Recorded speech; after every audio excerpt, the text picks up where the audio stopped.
that, pregnancy is chronic by ACOG. And I'm like, oh, come on, this isn't this, that's funny. And she's like, no, I'm serious. And so this is part of the, Sean always asks us to send over some topics for today.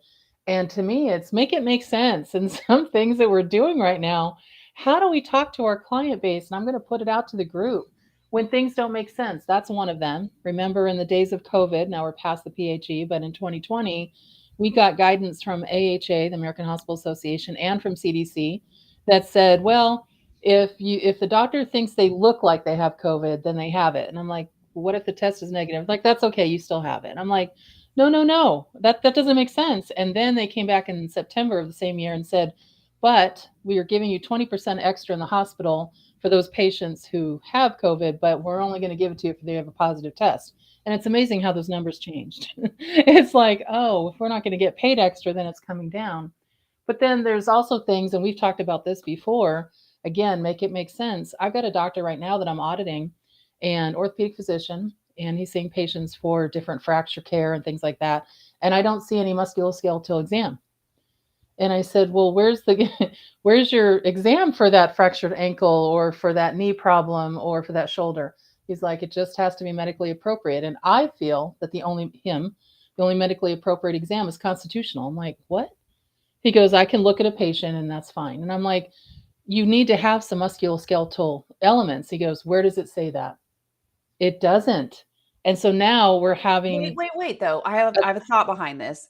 For payment purposes, it only needs to be a medically appropriate exam. But for the other two, continuity of care or for litigious reasons, malpractice reasons, they still need to be a doctor. that's what I said. I said, well, if you have to take this in front of a judge, let's put reimbursement aside. And you're basically diagnosing a patient with a knee problem or an ankle problem or a shoulder problem, and you have none of those exam elements, how do you support that? He goes, because AMA has come out and said it just has to be medically appropriate, in my opinion.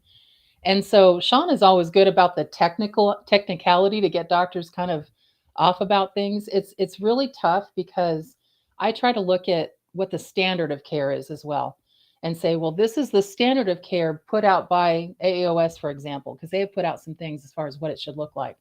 But when you have AMA and CMS saying, well, we're leaving it up to the doctor, but then you have their specialty society saying, well, sort of, this is what we expect to see, and they're their lobbying effort, then I think we have to go to best practices, but then it's really hard because doctors just seem to want to know, or providers, what's technically correct or legally correct. And I'm telling you guys, there's some gray areas there. And Paul, I'll throw it to you. I know that you've probably dealt with this too. What are you seeing here? Well, I'm seeing something similar. I mean, you know, the first thing I'd like to say is that if you haven't begun a process to update your office-based templates in order to remove a 14-point review of systems from your documentation, what are you doing? Because just putting all of that information into your note raises the chances that something within the history or the chief complaint is going to be in complete contradiction to that review of systems template that you keep blowing into every single chart. That's number one. Number two is there's an easy way to solve this through the AMA. And unfortunately, it requires freedom of information to everyone except physicians. Uh, Somewhere within the Medicare fee schedule, within CPT, is a description of every single CPT code and what that entails. Unfortunately, that's in a black box. We don't see that.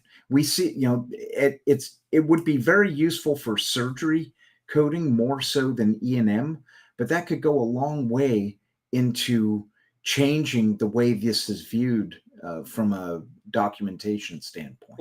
Let me say a couple things, right? So, first, to the American Medical Association point, Paul, that you were making, right? So, I think it's important when we start talking about things, and Terry, what you were bringing up with associations, specialty societies, things of that nature. You use two words that are critical: best practice. Okay, best practices are great because they speak to what our friend, at Cairo Medicare brought up, which is standards of care within the industry, within the profession. But the problem is you can't tell somebody definitively you have to do something this way unless we have something codified in the law, because what you're telling people is, hey, this is what we believe is a good guideline. This is what we believe is a best practice. And listen, that's the arguments that I make in court, right? When I'm sitting there and a prosecutor says to me, but Sean, the American Medical Association definition states, and I have to remind them that the American Medical Association AMA CPT manual is subject to interpretation because they are guidelines. A guideline is not a regulation. It's not a statute. It's not a law. The AMA CPT book does not have the effect of law, nor does a local coverage determination, nor does a coverage article, right? What has the effect of law are national coverage determinations, because those are pushed through an open comment period. Those are promulgated into the law. So, for example, 2 weeks ago, I was in London, Kentucky with Ron Chapman, okay, who is one of the premier criminal defense attorneys in healthcare. I mean, this is all the guy does. He is literally the Fred Astaire of a courtroom, the way that he's able to navigate it. He and I have had 5 federal criminal cases in the last 12 months. All 5 of them resulted in full acquittal at trial. And the reason why is the prosecutors come in with guns blazing, and they do not have the level of preparation, and they do not understand healthcare, because these men and women that are prosecutors have to prosecute tax fraud. They have to prosecute other types of criminal behavior. So healthcare is not something that is front and center for them. And what we have to remind them is this: a guideline is just that. It's a guideline. It is not a statute, a law, or a regulation. They bring up local coverage determinations all the time in these court cases. Well, CGS says this. And my argument to that is, guess what? An LCD is created in that local market. As a matter of fact, and Terry and I were talking about this before, there's an OEI report from the Office of the Inspector General that says, hey, CMS, with all of the variations that exist between your Medicare administrative contractors on your LCDs, it's making it very hard for providers to figure out what they're supposed to do. And the confusion is also real for us here at the Inspector General. There's an actual OEI report on this. Now, when they come into, when they get ready to cross-examine me, one of the things that they'll say to me is, but Sean, a physical examination or a history is supposed to require certain elements. And I'm like, no, not after 2021. And that's what we're talking about here. It is a medically appropriate history and or examination. And the AMA actually says a medically appropriate history or examination is left to the discretion of the provider, depending on the patient's presenting symptoms, signs, or problems. So if you want to talk about the fact that we had a high rate of subjectivity under 95 and 97 guidelines, folks, that goes out the window. Our subjectivity now under 2021 guidelines is way more subjective. It all comes down to clinical judgment. It comes down to a strong history of present illness, even though I know it's not a requirement. But the HPI paints a clear picture of why that patient's coming in. You've got to have a chief complaint. I don't care whether you're billing a level 2, 3, 4, or 5. I don't care. We need a symptom, sign, condition, or other physician recommended problem. And it has to be at all levels of E&M. So listen, you guys who are listening in, and by the way, I didn't get a chance to say to all of you who are tuning in, logging on, and hanging out with us, we're so glad to have you here. Welcome. Okay. Now, back to what I was saying.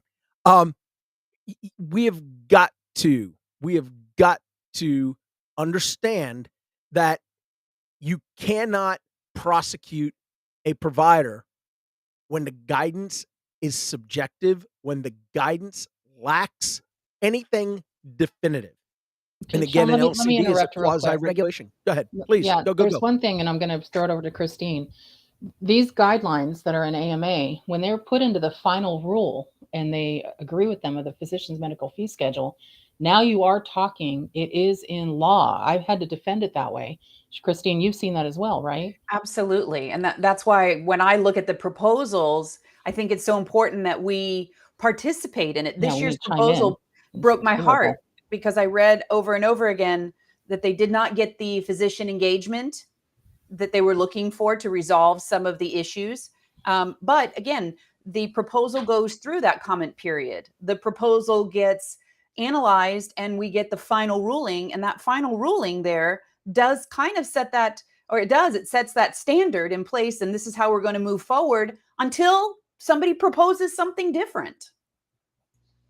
So that when it gets into that final rule for the fee schedule, when I'm defending a claim or when I'm on the other side, I also work for the payers too, both sides. And I feel like I need to do that. That gives a balance of the fact that I'm not just a physician advocate. I understand what the payers are doing. I don't always like it, but I understand where they're coming from.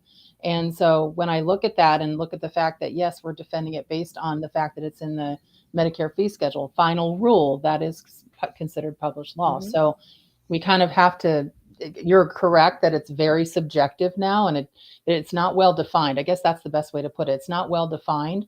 So those of us that are, clinical documentation auditors or specialists, we're struggling a little bit because we're having to argue with the actual physician or with the actual clinician and say, well, this is the standard of care that we're seeing. And they're like, yes, but it's my judgment. And I'm like, okay, but how can We're you going to need define? more from the payers, Terry. The Yeah. payers are going to have to support us in saying this is not enough information for us to pay you that 99214. It's just not. Although you need a medically appropriate history, an exam, but like you're saying, there's lots of exams. I'm seeing them over and over again where the data is inconsistent between the review of systems, everything's normal. The exam says no, there was pain in the joints. Then we're looking at the assessment down there and they don't even talk about any of that. I'm seeing a muddier medical record than ever before because of this. And the providers are saying, well, it doesn't even matter because it doesn't count. And that's just a misconception. Again, if I took this note and I gave it to a brand new doctor across the state and said, take over care of this patient, could they do it with that one note? Well, and this what I'm seeing, and actually, Stephanie, I'll put this to you because I know you're seeing this with diagnosing, is that I think what's lacking here is going back to basics and remembering that to bill anything, what's the first thing it has to be? Medically necessary. And it's like we're having to jump back to the beginning. And Sean and I talk about this all the time. If it's not medically necessary, meaning that you can prove why the patient's there and why you ordered the things you did to prove what the outcome is, and to continue to move forward with care, then you're going to have a problem because that's now in the law. That's in the Social Security Act. Wait, So you mean we just can't do it because it gets paid? no. I Oh thought my we could do gosh. that on everybody because we get paid for it. Oh my gosh, Even if Sean, they don't need it and we're not going to treat them for anything that because we're not going to find. Sean Okay, and I have okay. had So so many arguments let me about say this. two things. Yeah. Well, So let me then say throw it two to things. Stephanie because I know she's been Yeah. looking at this. So first, okay, I understand that the AMA changes were accepted into the Medicare physician fee schedule final rule, but what was it that they accepted? They accepted something subjective that says a medically appropriate history or exam is required. They have not defined what medically appropriate is. So I understand, even though something was accepted into a final rule from Medicare, it's still subjective. You can't hold somebody liable for getting something wrong if you've not defined it. Second, understand that laws are created and established by the government, and they hold everyone to the same standard. Unlike rules, okay? Rules, in most cases, the consequences for breaking a law are predetermined and do not vary based on the conditions or the circumstances. Rules rules can be, again, highly subjective because we don't know what the predetermined outcome is going to be if you break a rule. It is not a law. I understand it's the Medicare physician fee schedule final rule, but it's a rule. It's a rule. And yes, they accepted the AMA changes. God, you guys make me feel like I'm arguing with a prosecutor on cross examination, but I love it. And I hope that's what our listeners and viewers are taking away, is that this stuff is not black and white.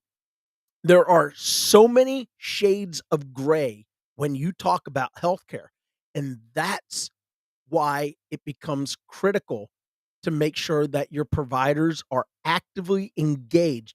When there is an open comment period and we don't respond and we don't give our comments, whatever that final result is, that's on us if we didn't engage. All right, I'm going to pause. Let me send it over to Stephanie. Go ahead, kiddo. Okay. So, really quick, one thing that I want to just kind of pause here and talk about, just for everyone, I'm sure we have new listeners since we've talked about this the last time. Remember, what we're talking about and going back and forth on is all about your risk. So when we work things, when I'm working from a preventative perspective, what we're talking about, what Sean is typically going in and defending, is not my viewpoint when I'm working from an educational standpoint. So you have to remember, when we talk about these things, when we talk about subjectivity, this is heavy on the defense side, which, just think of it this way: defense equals dollars, and it equals a lot of dollars. So when Sean's in that courtroom defending you, that doesn't come cheap. And sometimes, Sean, you've even had people sitting in jail waiting for their court date. So think of it this way: we need to think from the preventative perspective, because with what Terry's been explaining, all I keep thinking to myself is, yeah, that physician probably thinks all of his stuff is a level 4 too. On top of not wanting to put his exam, he probably wants to bill high levels of service. And he is going to have to go in and defend that later on if they don't accept it. Um, One of the other things too, when we think about defense versus preventative side of things, yes, we are arguing here guidelines versus laws, but from a preventative standpoint, we do need to follow the guidelines, because that's what's hopefully going to make it so we don't have to get to the point of defense. So I know we all know that on the panel, but we haven't really talked about that in a little while.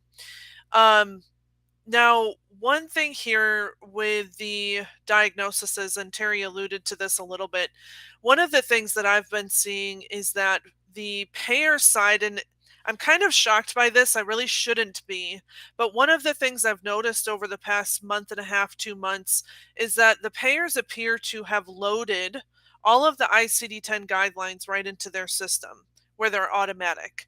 And, there's different things before where we've seen, maybe some relationship codes. We were starting to see unspecified deny. But now I'm seeing something in rheumatology, for example, where one particular condition has an excludes one note with another condition. They go out on a claim together. Everything auto denies and comes back because we have the excludes one. So one of the things that I've been thinking of when I work with my clients is, how can we tackle this when, number one, most of my clients do not have coders. So that means the physicians and the APPs are the ones who are having to code their own encounters. Is it going to be possible at all for them to memorize all of this? No way. The one condition that I saw already was something that I don't even see often in rheumatology. So it's not something that, we can kind of work on from a memory standpoint. One of the other things I've been thinking of, and I'm curious from the panel here what you see with this, with the clients that I have with the EMR systems that they're using, It's not an easy, I want an edit, I want this built on our side, please make it happen. Number one, I think a large part of it is a budget standpoint. You know, you can't just go to your vendors and say, fix this, there's dollars attached to that. Depending on the system that you're using, one fix for one particular location does not automatically fix it for all of the organization's locations. And then just the sheer volume of the work that would be required to load in ICD-10, I don't really think that all of those guidelines, that that's realistic, that a vendor's just going to be like, oh yeah, let's do this, because on their side they're going to have to manually build that. So what are your thoughts, Christine? What are your thoughts? What are you seeing I on couldn't this? agree with you more. We're seeing more and more providers doing their own coding, and they're getting their guidance from the EMR, assuming, and I hear this a lot, that, well, the EMR wouldn't let me bill something out that wasn't, according to guidelines. So if the EMR says it's a 215 and the EMR says that it's, then that's what I deserve at this visit. And how dare you downcode it? So I see that a lot. I also see that even in those practices that do have coders or coder billers, which is what I see more coder biller role than just the coder role, is that no one is really driving the education for them. So did you get your CEUs to keep up your certification? Great. In what? Underwater basket weaving for coders? That's not helpful. It should be the annual Hey, you stole updates. my line. You stole my line. Underwater I basket usually weaving either for say, coders? well, not for coders. I either Oh, say underwater fire prevention or underwater basket weaving. there we go. There we Sorry, go ahead. go. I But digressed. I no, apologize. that's okay, but that's true. Like we're not really setting that expectation. Did you do your annual education? Did you read your guidelines this year? And I drive everybody crazy with that term. Did you read the guidelines this year? No, it's not fun, but it's part of our craft. Hi, Scott. Um, but it's part of our craft. It's part of what we do and how we become these amazing people. And whether or not your employer insists on it or not, I think we should. Anyway, that's another soapbox. But I'm just saying, we should be increasing our standards and not relying simply on the EMR and not hiring the $12 an hour coder biller who, she did this for a chiropractor down the street for 2 years, and that's her level of knowledge. I think we need to reinvest in the process, and we'll see it on the back end. Less denials, less audits, less litigation if we put the money in up front. And one thing real Well, quick that's all. before Go we ahead, go Stephanie. around, one thing that I'm finding over the past years, I'm actually having to do a lot of consulting work for EMRs. So whether my client owns their own system, they built their own system, or they're working with a vendor, I again, I go into these things very naive, where I think, you're the bulk of an industry. You should have, typical compliance knowledge and be aware of what we have to follow from a CPT, ICD-10 perspective, but it's just not there. There's so many times where I will catch a provider on an audit. I no longer just look to that provider anymore to say, what are you doing here? I dig into the EMR system, because if you find out that they fill out a template, the template auto drops a code. Well, guess what? That's the problem. That's where it all links to. But yet, on a surface level, all that risk goes to that physician or APP who's billing out based on the way that those are set up. So I'll share a story with everybody, and Paul and Stephanie, you know this one. So I have a client. We have a client in the Northeast who was subject to a grand jury subpoena.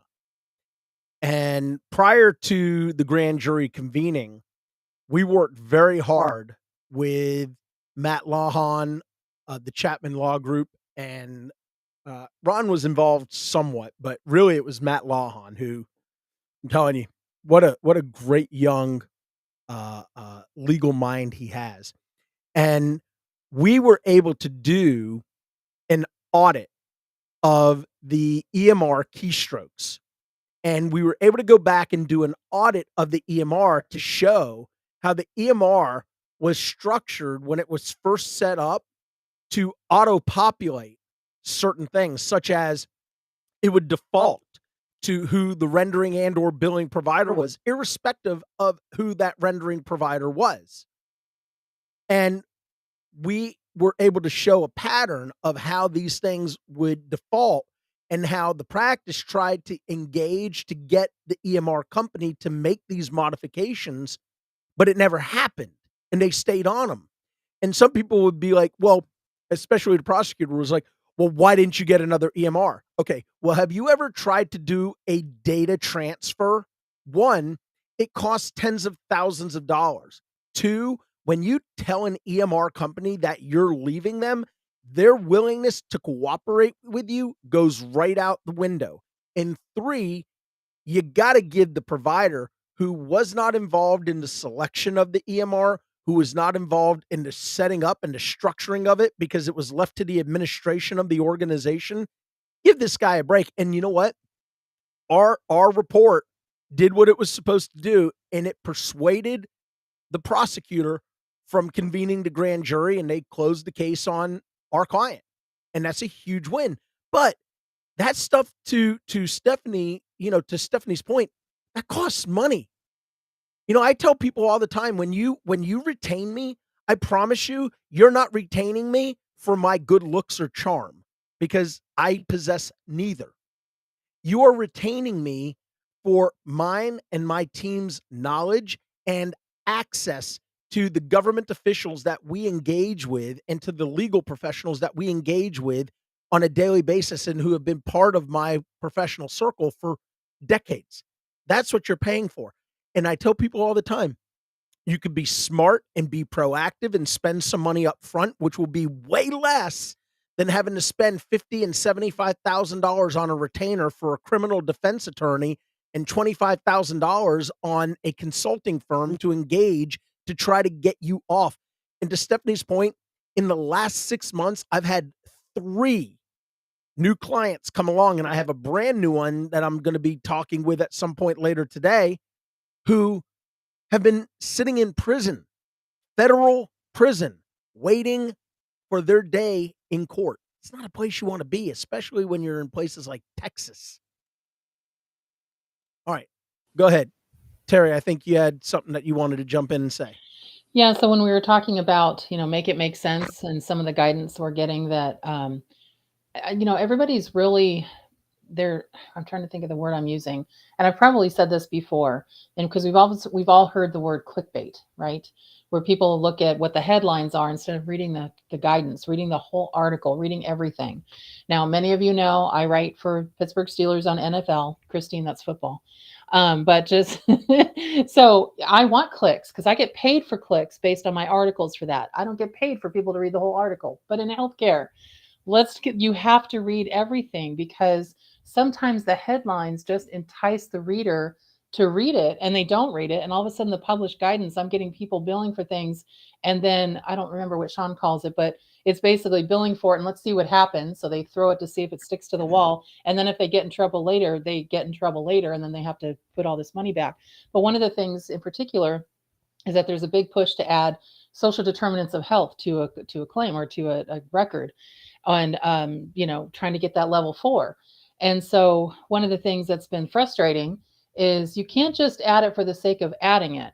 I had one client say, we're in a little bit of trouble here because pediatric practice, patients coming in and they're having a discussion with the providers and they just happen to mention that their child is really getting B's and C's. They used to get A's and B's and they just, moved from 4th to 5th grade and they're just noticing a lack of focus and it's just a casual conversation. Well, they added this as a mental health disorder so that they could get a level 4 visit. The parent lost their mind saying, you just labeled my child without permission. And why are you billing a level 4? I was there for 10 minutes and this was just a sports physical. And Terry, so they now, did that to my mom. My mom, they put her as difficulty living alone. There's nothing difficult about her living alone. She has been living alone a long time and doing quite well. exactly. And so I'm trying to explain that the headlines, to use them, mean if they are pertinent to the presenting problem. So, the patient's not progressing as the doctor thought, finds out that the patient can't afford their medication, so they've been taking half of it. It's financial impact. So right there, you've got a social determinant of health. Or patient can't access certain health care because they're homeless.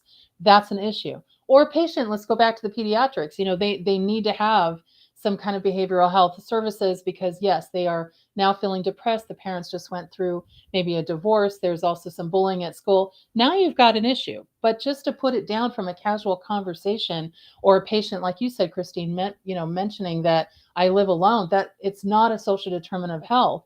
And people are doing that to try to boost their levels of service. But the other thing, and then I'll send it back to the group, we were talking about education. I know, Stephanie, you mentioned it. I'm getting a lot of inquiries and a lot of engagements with payers now. So, and I can name them. I've gotten permission. So United Healthcare, I've done a project for CDC. I brought Christine in on those. So it's been great. And now I just got another one for Blue Cross Blue Shield. And they're just saying, we're having a problem. And here's their problem: AI. They're saying all the AI, artificial intelligence, hallucinations. They say for things like, and what that means is that it's been computer programmed, and it just kind of ties into what we were talking about with the EMR.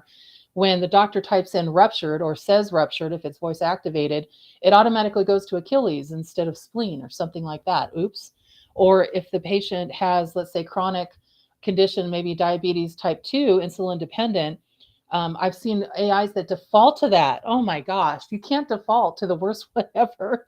I saw one that the patient complains of chest pain and shortness of breath. The AI automatically labeled them as congestive heart failure.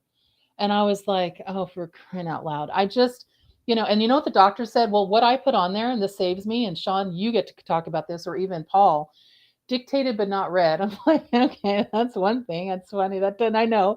Or the last one, I just saw this today. I was auditing before we started. It said, and this is funny to me, I don't know why I'm laughing, but it was just funny because it's so absurd. Mistakes and typos may happen, but it's not the MD's responsibility in the medical record. That was dictated under the doctor's signature. No, but Paul, how do you like that? I'm seeing a lot of those little blurbs that are being added to the medical record that doctors really feel that if I add this blurb, it's going to allow me to bill incident 2. It's going to allow me to justify using AI. It's going to allow me to. In what world? But Christine, how can you say the mistakes and the typos I'm not responsible for, or the old school dictated but not read? I mean, Paul, please. Yeah, I wrote that, but I didn't write that. I know, right? I wrote it, but I didn't really mean it. Or no, it's the AI's fault. I mean, Sean, how do you defend that? You can't defend that, right? There's no amount of money that defends that. Please tell me that. No, there are certain things that are just indefensible, right? And absurd. Just, yeah, I mean, we all see this stuff, and it just. Okay, somebody just posted that's listening. The record may make me look stupid, but it's not my fault. See, we can't say that out loud, but we totally think it. And I'm not laughing because it's funny, haha. Well, I am, but it's funny because we sometimes can't believe that we're still back here.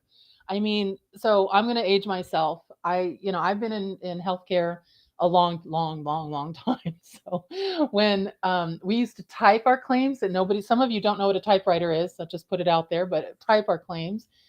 When we used to have to, this is how we would audit. We'd hold up the doctor's note to the light to see if we could read it because it was so illegible. It was written, and we're like, what are they trying to tell me here? And I mean, I've recently had a physician that still's writing the notes. He's not made to use the EMR. And I sent him to Sean because we have our BAA together. And I'm like, Sean, am I right here? Am I seeing anything? And Sean's like, I don't see what you could bill either. And so that's how far back it goes. But it feels like we're back there. We're back to no. I do want to say one thing though, right? And this continues to be a fatal flaw of prosecutors when they come in arguing that a level of service isn't a level of service. And it always seems to be level 4s, right? That's always a prosecutor's big focus is 99214, 99204. They love those two codes, but it's because level 3 to level 4, there's such a big reimbursement difference. 4 to 5, not so much. 3 to 4 is huge. Go ahead. I get it. I'm with you. But here's the problem. And this is what I have to explain to providers. Okay. Just because something's not documented doesn't mean it didn't happen. Okay. Because prosecutors love to say, well, Sean, isn't it true that if it's not documented, they it didn't happen. And I say, well, it doesn't mean it didn't happen. Okay. Providers are human. They are fallible, right? As humans, we are not infallible. We are fallible. So as a provider is sitting and reviewing something that a patient tells them in conversation, or a provider reviews a lab result, or they review an image quickly during the encounter, they may not necessarily remember to put that down as, oh, I reviewed an image, even especially when it's negative, right? If there's a positive finding, then 99% of the time we would expect that we would see it. But sometimes when it's a negative finding, they've reviewed it, they told the patient everything looks good. It's like what happened with me, right? I had to go for an ESI and I had to have a medial branch block 2 weeks ago. When the spine surgeon was sitting in the room with me, he looked at the MRI and he's like, I see the bulging discs. I see some of these things going on.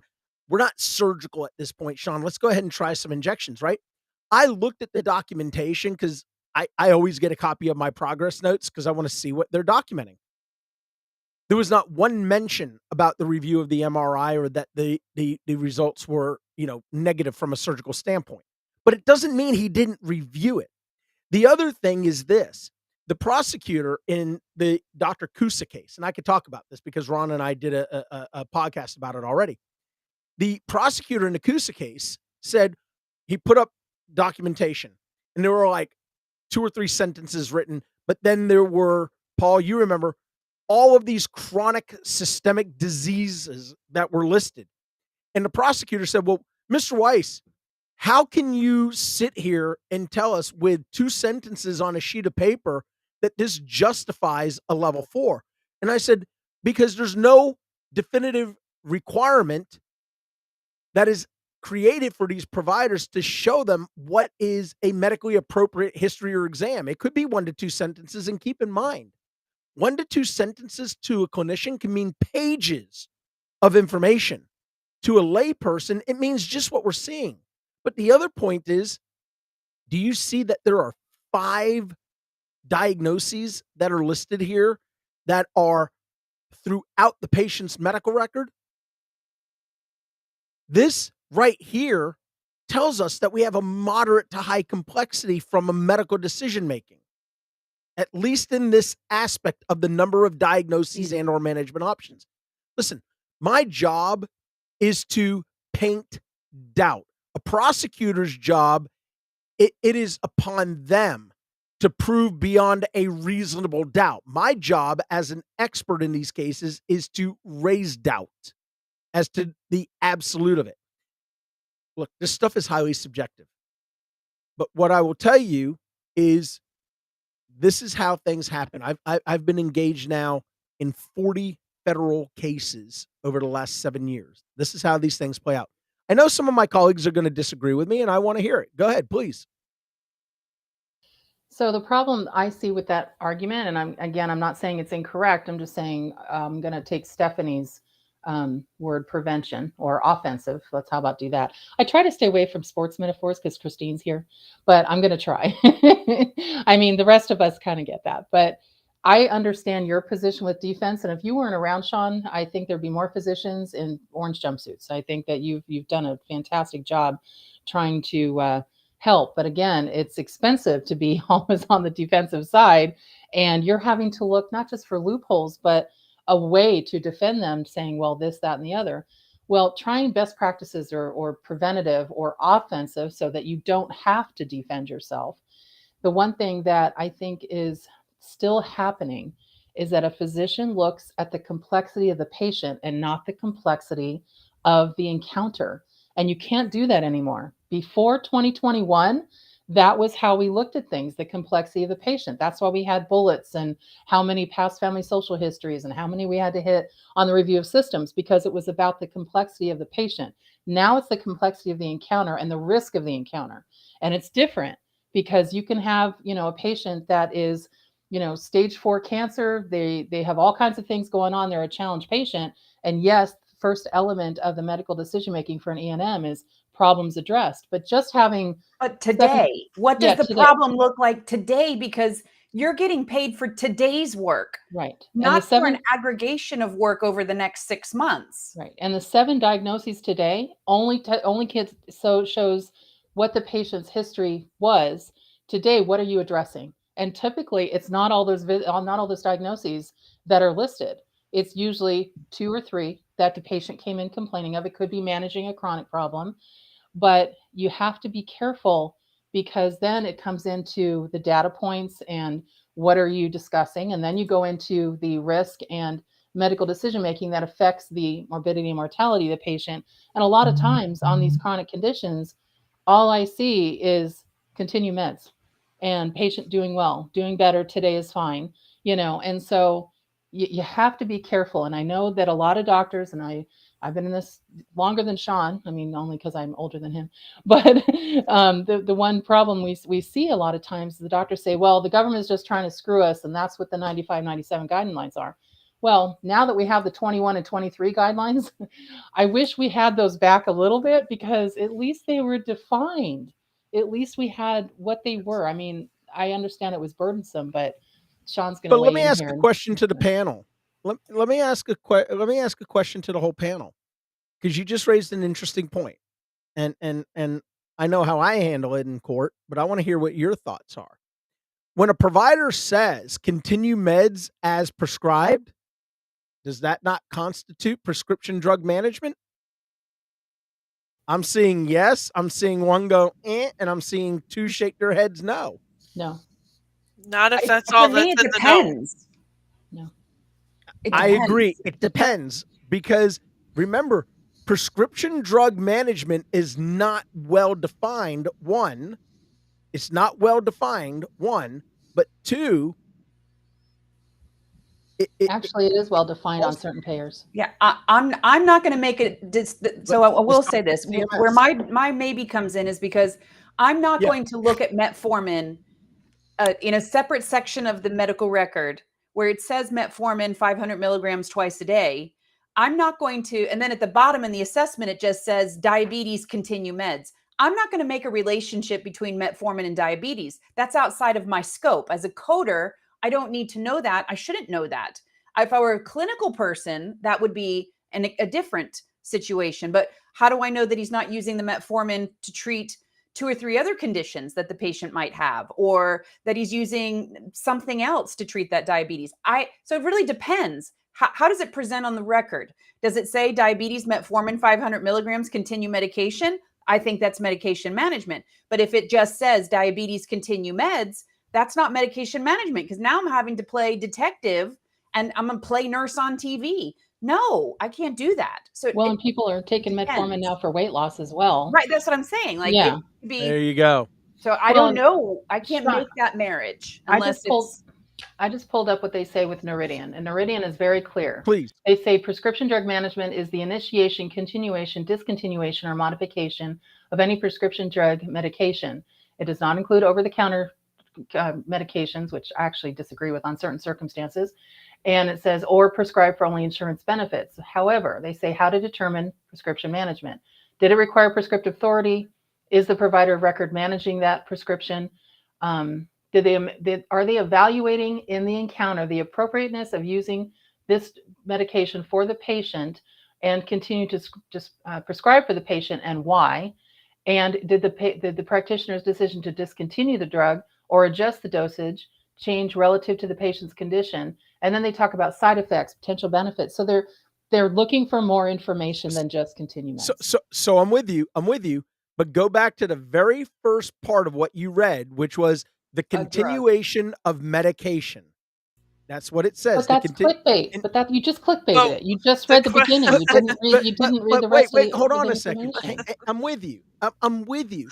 But remember, there is a complete difference between chart auditing for remuneration versus dragging a provider through either a False Claims Act or a violation of the healthcare fraud statute, and either excluding them from participating or sending them to prison.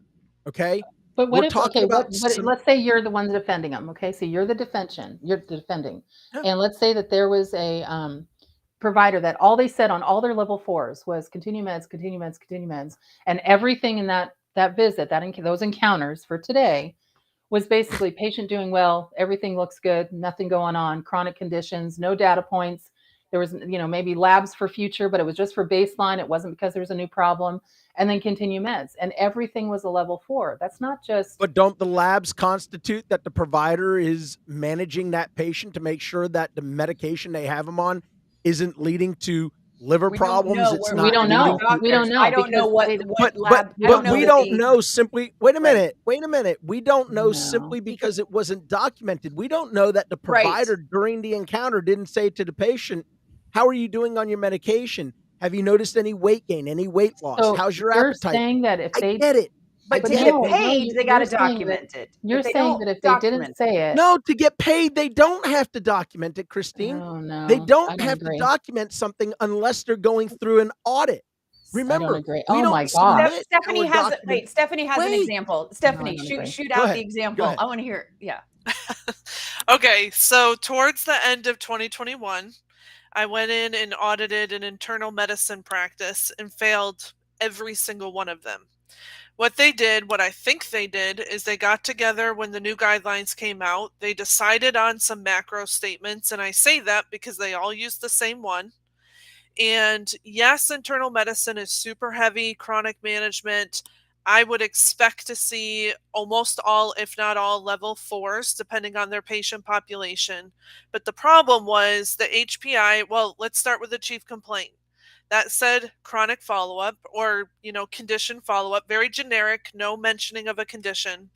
The HPI said patient here for follow up of chronic conditions. That's all that I had. I went into the treatment plan. They identified the ICD-10 codes for the multiple conditions. And then under all of that, there was another blanket statement, same for every patient, each provider, that said, patient stable, doing well, continue current medications. It's all I had. So trying to weigh out risk, trying to give the benefit of the doubt, I started to look at this and I said, okay, what other part of the note could potentially point towards what they're doing. And just like you were saying, Christine, I could go into a medication list. I can Google. I'm not clinical. I won't pretend to be, but I can Google and figure out, okay, this medication is typically for this condition. But I ran into other issues because very quickly I realized that the active medication list did not identify the name of the provider I was auditing. So then the next question was, okay, well, is this provider even of the same practice? Continued to go down the rabbit hole. Took me 15 minutes on one patient encounter to figure out what medications were linked back, which I shouldn't be doing. And then on top of it, having to go into the facilities directory to see who was at the same location with each other, to see if the provider was potentially continuing a medication from their colleague. With something like that, there is absolutely no way on an outside audit that an auditor is going to go to that extent to give somebody the benefit of the doubt. And I actually just last week or the week before came across another provider trying to do something like this bare minimum.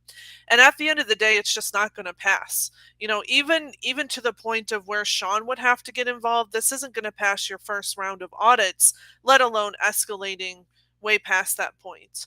So, again, back to preventative or defense, but absolutely, there's no way we're not CDI. And it's something, even as I focus on, the risk adjustment side, we're really heavy in that in the industry right now. And even me personally, we have to remember what lane we're in when we're doing our reviews and whether we're professional, whether we're working for facilities, what our focus is. And professional profi auditors are not clinical. They shouldn't even be performing CDI functions. But Stephanie, and this is to Sean and Stephanie's defense there or whatever. I had a client recently who got a $10,000 overpayment. And he said, I don't owe this money. I'm not paying this money. And he hired a wonderful attorney, you probably know, and a consultant. And $100,000 later, he got to keep his $10,000. $100,000 later. I'm just saying, we're Listen, talking prevention versus defense. I agree. Listen, I agree with everything that Terry has said. I agree with everything that Stephanie has said. I agree with everything Christine and Paul have both said. At the end of the day, there's no debate. It comes down to preventative versus defensive. My positions, while they may not be the popular choice of our panel, it is the reality of what goes on every single day in this industry. I have 6 pending trials by the end of this year. We have probably 15 more administrative law judge hearings. We have 3 medical composite board peer reviews. Folks, I'm telling you, this is what it is. And to your point, Christine, you're 100% spot on. Good. You got to keep your $10,000, but it cost you $100,000, so you lost $90,000. Fine. You won your battle, but you lost the war. Okay? I don't disagree, but you got to remember my job, just like Terry's job, just like Christine, I have to have this conversation all the time with Stephanie and Paul. You have to think outside of the box, because an auditor for an insurance company is going to look at their internal guidelines. Guidelines are not laws. They don't have the effect of law. They are best practices. They are guidance. They are not definitives. Now, I understand, and Angela did a great job. If you look at some of the comments, Angela Jordan did a great job, and she posted something from NGS. And it's like I said to her, I agree 100%. But let me ask y'all this one question. Would you agree with me that medical decision making is highly subjective? Okay. So we're all there. Good. Because it is. And that's just, this is the nature of the beast. But we're talking about getting reimbursed on that subjectivity. And so let me go back to that. It's our responsibility from a preventive perspective to give the guidance of what's the safest route, the least complex route. The path of least resistance. I am with you. But remember, when you say that we have to have this in order to get reimbursed, we don't. Remember, we don't submit our documentation with our claims unless we're under a prepayment review. This is an honor system, right? So when you submit a claim, you are attesting that the codes on that claim form can be substantiated by the documentation that exists in your medical records. Yes, I agree. Getting paid is the easy part from an insurance company. Holding on to that money is where the challenge comes in. So it's, in order to hold on to remunerations that we received, we have to have the documentation in the medical record to substantiate it. Look, I am a proponent of physicians documenting more than even what they believe in their minds they should have to document. The more documentation you have, the harder it becomes for an auditor, especially a non-clinical auditor, to be able to come back and argue clinical judgment and argue medical volume, necessity. Sean. It's quality, not volume. I think providers need to remember that. You're right. Excuse me. Right. No, because I hear a lot of docs are like, I got a 16-page note here, and you're telling me it's a 212? Yeah. Yeah. I agree. And Sheila Rodriguez said, Sean, we don't ever want to be on the defense. I agree. But guess what? No matter what, because everything is done through data analytics these days with the insurance companies, whether you want to be on defense or not, you're going to be, because everything is based on algorithms. Everything is based on physician distribution analyses where they make a determination as to whether or not you're an outlier or you have an aberrance in your coding pattern. Whether you want to be on the defense or not, you're going to be. But I understand your point, Sheila, and it's a great point. So that's why you should listen to these brilliant ladies and guy when they tell you, make sure you're documenting everything that should be in the medical record to remove any doubt from an auditor's mind. I mean, think about this, Paul. How many TPE audits have we represented clients on where their documentation is stellar? Great documentation. Orthopedic group in Texas that I'm thinking about. And what happened? The nurse reviewer came back and said, well, I understand. And just so you know, in the future, that policy that we just audited you guys on is not even in effect any longer. I mean, this is, am I lying, Paul? Was that not what the nurse reviewer said? So again, listen, this has been a wonderful discussion. It's been a spirited debate as always. I love these conversations, and I love our panel discussion, especially when Terry gets aggravated with me. I always know when Terry gets aggravated with me because she turns sideways and she won't look at me on the screen. Means I'm So I looking did up my guidance job. to prove you wrong. It means I'm She's looking at Googling. I'm looking up my information. I'm like, I have this. I can prove him wrong. And I just sent it to you on prescription drug management. I sent it to everybody. It really does. Good. It's perspective though. Sean is in the It is. courtroom all the time, and he sees it from that, worst case scenario. And some of us we're looking at it on, listen, we don't want it to get to, no offense, Sean, but we don't want it to get to Sean's level. So if you would just follow these guidelines that have been put in front of you, although they may later on, they might turn out to be good for you in a legal defense. But again, let's think of it this way. Are you really going to shell out $90,000 to save 10? What's that going to do to your practice? What's that going to do to your staff? What's that going to the toll it's going to take? And God forbid the media get a hold of it. Perception is reality.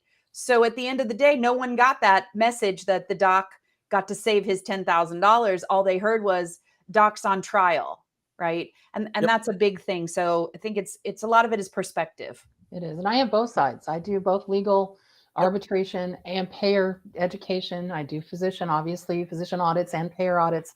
So I'm seeing everything. And the thing that also we don't mention, we always talk about Medicare, is the fact that commercial plans have their own language and their own rules. Medicare is one thing, but everybody else, they have their own rules. And if you signed a contract, you've got to follow their rules. Absolutely. All right, we're going to give Terry the last word. So we are signing off. So to each and every single one of y'all who tuned in, logged on, and hung out with us today, what a great debate. What a great conversation with the entire panel. Terry and I will be back tomorrow debating each other again on our hashtag Terry Tuesday episode. Quite certain it's going to be an interesting conversation because I know Terry and I know Terry doesn't let things go. So we will be back with y'all tomorrow. I have some great interviews coming up later this week with some other wonderful guests on the Compliance Guy. So until then, remember, be good to yourself, but more importantly, y'all be good to each other. Take care.